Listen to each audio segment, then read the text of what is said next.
In the last part of the presentation, we're going to talk about what the literacy coach can do to help support teachers in the content area. So the role of the literacy coach has probably two really big parts to it. The first part is to really support teachers. Teachers have really great content knowledge, and literacy coaches have really great literacy knowledge. When you combine both of those together, you end up getting some very strong, successful background to really help your students learn and for the curriculum to succeed, which then will support your learners along the way. From the Center for Applied Linguistics, I found an article that was really interesting that talked about meeting logs, which basically it's basically a suggestion for reading coaches or literacy coaches, I should say, and teachers to really write down what they're talking about as they go along to really keep track in order for students to really get the best that they really should be getting. The literacy coach can also be extremely helpful when picking out texts to use in your content area classroom. As stated earlier in the presentation, they can be extremely helpful to select a variety of texts. You want your students to be exposed to more than just the regular old textbook. You want them to be able to see more.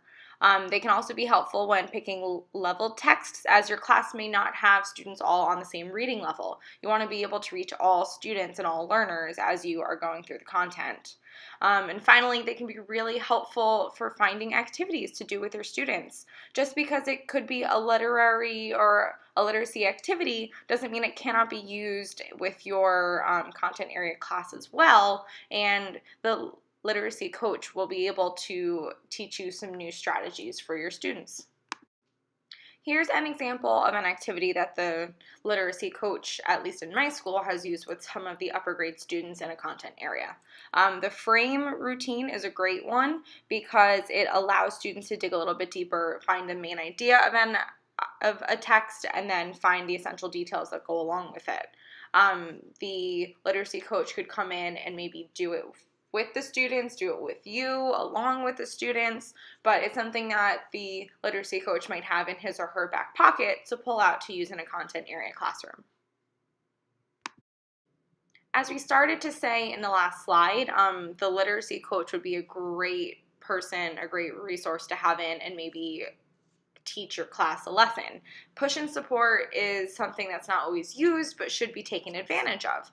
If the literacy coach has a great literacy lesson that they would like to come in to show the content area teacher what to do, they should do that. Not all content area teachers always feel comfortable digging into that literacy aspect, so having the coach show that and model that with the students would be extremely helpful for the teacher. Once a teacher becomes a little more comfortable with that type of teaching, they can then come in and phase into a support teacher or a co-teacher.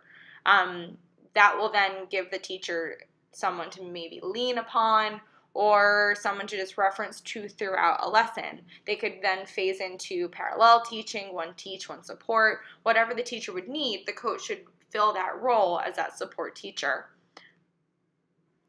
This gives the students the advantage of two teachers and allows them to have a more literacy-based approach in their content area classroom.